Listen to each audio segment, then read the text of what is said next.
தன்னை திருமணம் செய்து நடிகர் மாதம்பட்டி ரங்கராஜ் ஏமாற்றி விட்டதாகவும் தான் தற்போது 6 மாதம் கர்ப்பமாக இருப்பதாக பிரபல ஆடை வடிவமைப்பாளர் ஜாய் கிறிஸ்டா என்பவர் சென்னை போலீஸ் கமிஷனர் அலுவலகத்தில் புகார் அளித்துள்ளார்.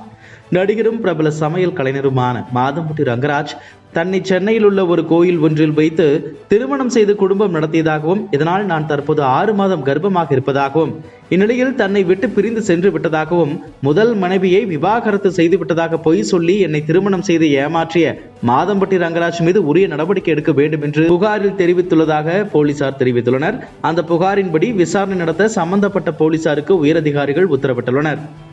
தமிழ்நாடு பாஜக முன்னாள் தலைவர் அண்ணாமலை எக்ஸ் தளத்தில் பதிவு ஒன்றை வெளியிட்டுள்ளார். அந்த பதிவில் திமுக ஆட்சிக்கு வந்த பிறகு அரசு பள்ளிகளில் மாணவர் சேர்க்கை குறைந்து கொண்டே வருகிறது என்பதை ஒவ்வொரு ஆண்டும் பார்த்துக் கொண்டிருக்கிறோம். கடந்த 2023-24 கல்வியாண்டில் 42.23% இருந்த அரசு பள்ளி சேர்க்கை விகிதம் 2024-25 கல்வியாண்டில் 39.17% குறைந்து 2025-26 நடப்பு கல்வியாண்டில் 37.92% மிகவும் குறைந்திருக்கிறது. நடப்பு கல்வியாண்டில் தமிழகத்தில் உள்ள 37,595 அரசு பள்ளிகளில் 1ஆம் வகுப்பு மாணவர் சேர்க்கை 2.39 லட்சமாக இருக்கையில் 12,929 தனியார் பள்ளிகளில் 5.26 லட்சம் மாணவர்கள் சேர்ந்துள்ளனர். 2 மடங்குக்கும் அதிகமாக தனியார் பள்ளிகளில் மாணவர் சேர்க்கை இருக்கிறது. தமிழகத்தில் பள்ளி கல்வித்துறை அமைச்சரின் சொந்த தொகுதி உட்பட பல அரசு பள்ளிகளில் கட்டடங்கள் இல்லாமல் மரத்தடியில் வகுப்பறைகள் செயல்படுவதும், பள்ளி கட்டடங்கள் இடிந்து விழுவதும், போதிய ஆசிரியர்கள் நியமிக்கப்படாததும், அரசு பள்ளி மாணவர்களிடையே சாதிய வன்மம் அதிகரித்து மாணவர்கள் தாக்குதலுக்குள்ளாவதும் கடந்த 4 ஆண்டுகளில் மிகவும் அதிகரித்திருப்பதால் அரசு பள்ளிகளின் மீது நம்பிக்கை இழந்த பெற்றோர்கள் தங்கள் குழந்தைகளை தனியார் பள்ளிகளில் சேர்க்க ஆர்வம் காட்டுகிறார்கள். இன்னும் சொல்ல போனால் திமுகவின் கல்விக் கொள்கை என்பதே தனியார் பள்ளிகளுக்கு பயன்படும் வகையில்தான் அமைந்திருக்கிறது. வசதி படைத்த குடும்பத்தை சேர்ந்த குழந்தைகள் தனியார் பள்ளிகளில் பல மொழிகள் கற்கும் வாய்ப்பு வழங்கப்படும் நேரத்தில் ஏழை எளிய குடும்பங்களை சேர்ந்த குழந்தைகளுக்கு அந்த வாய்ப்பு மறுக்கப்படுகிறது. கடந்த ஆட்சி காலத்தில் அரசு பள்ளிகளில் கொண்டு வரப்பட்ட LKG, UKG உள்ளிட்ட தொடக்க கல்வி இன்று தமிழ்நாடு அரசு பள்ளிகளில் நடைபெறுவதில்லை. மேலும் அரசு பள்ளிகளில் ஆண்டாண்டு கால திமுகவின் புரட்டுகளை பாடத்திட்டத்தில் திணித்திருப்பதால் கடன் வாங்கினாலும் பரவாயில்லை, தங்கள் குழந்தைகளுக்கு தரமான கல்வி கிடைக்க வேண்டும் என்பதற்காக எளிய குடும்பங்களும் தனியார் பள்ளிகளில் தங்கள் குழந்தைகளை சேர்க்கின்றனர். இதனால் பெருந்தலைவர் காமராஜர் அரசு பள்ளிகள் மூலமாக செய்த கல்வி புரட்சி திமுக அரசால் இன்று பாழ்பட்டு போய்விட்டது. தமிழக பெற்றோர்களும் பெரும் கடன் சுமைக்கு ஆளாகி இருக்கிறார்கள். வெற்றி விளம்பரங்கள் மூலமாக 4 ஆண்டுகளாக மக்களை ஏமாற்றி வந்த திமுக அரசின் கையாலாகாத தனம் இன்று பல்லிழுக்கிறது. திமுகவினர் பணம் சம்பாதிப்பதற்காக மட்டுமே தமிழகத்தில் அனைத்து துறைகளும் செயல்பட்டு வருகின்றன. அதில் பள்ளி கல்வித்துறையையும் பலியிடப்பட்டுள்ளது என்று அது தெரிவிக்கப்பட்டுள்ளது.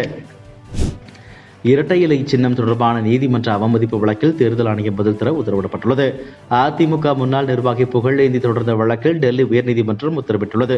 நீதிமன்ற ஆணைக்கு பிறகும் முடிவெடுக்காமல் தாமதித்த ஆணையத்திற்கு எதிராக நீதிமன்ற அவமதிப்பு வழக்கு தொடரப்பட்டது. நீதிமன்ற அவமதிப்பு தொடர்பாக தேர்தல் ஆணையம் பதிலளிக்க டெல்லி உயர்நீதிமன்றம் நோட்டீஸ் அளித்தது. தேர்தல் ஆணையத்திற்கு எதிரான நீதிமன்ற அவமதிப்பு வழக்கு விசாரணையை 2026 ஜனவரி 23ஆம் தேதிக்கு ஒத்திவைத்தது.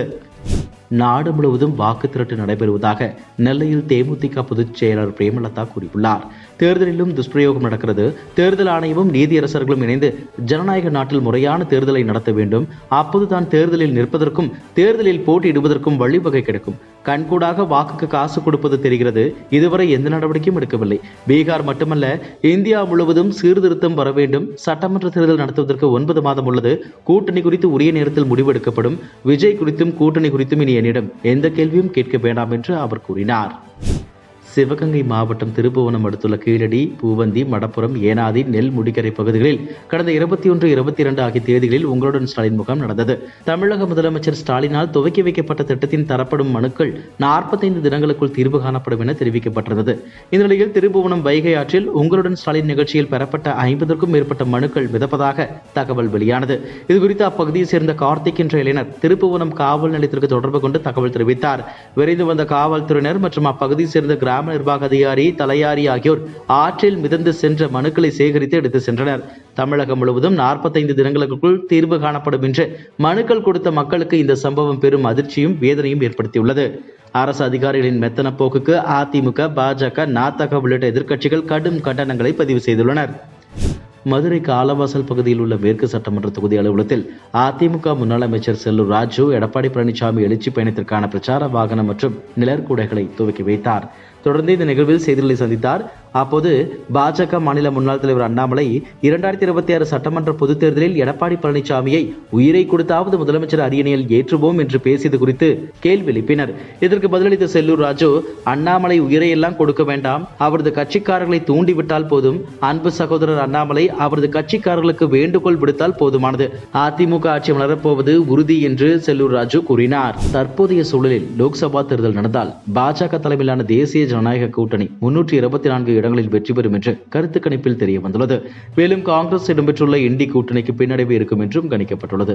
பாஜகவை பொறுத்தவரையில் 2024 லோக்சபா தேர்தலில் 240 இடங்களில் மட்டுமே வென்றிருந்து பெரும்பான்மைக்கு 32 இடங்கள் குறைவாக இருந்தது. இந்த நிலையில் தற்போதைய கருத்து கணிப்பில் 260 இடங்களில் வெற்றி பெறும் என்று கணிக்கப்பட்டுள்ளது. காங்கிரஸை பொறுத்தவரையில் 2024 லோக்சபா தேர்தலில் 99 இடங்களில் வெற்றி பெற்றிருந்தது. இது தற்போது 97 இடங்கள் மட்டுமே கிடைக்கும் என்று கணிக்கப்பட்டுள்ளது. ஆபரேஷன் சிந்தூர், பீகார் ஓட்டு தீவிர திருத்தம் உள்ளிட்ட பல்வேறு விவகாரங்களுக்கு பிறகு பாஜகவுக்கு ஆதரவு பெருகி வருவதே இந்த கருத்து கணிப்பில் தெரிய வந்துள்ளது. இதுபோன்ற செய்திகளை மேலும் தெரிந்து கொள்ள எங்களது யூடியூப், ஃபேஸ்புக் மற்றும் ட்விட்டர் ஆப்களை சப்ஸ்கிரைப் செய்யவும்.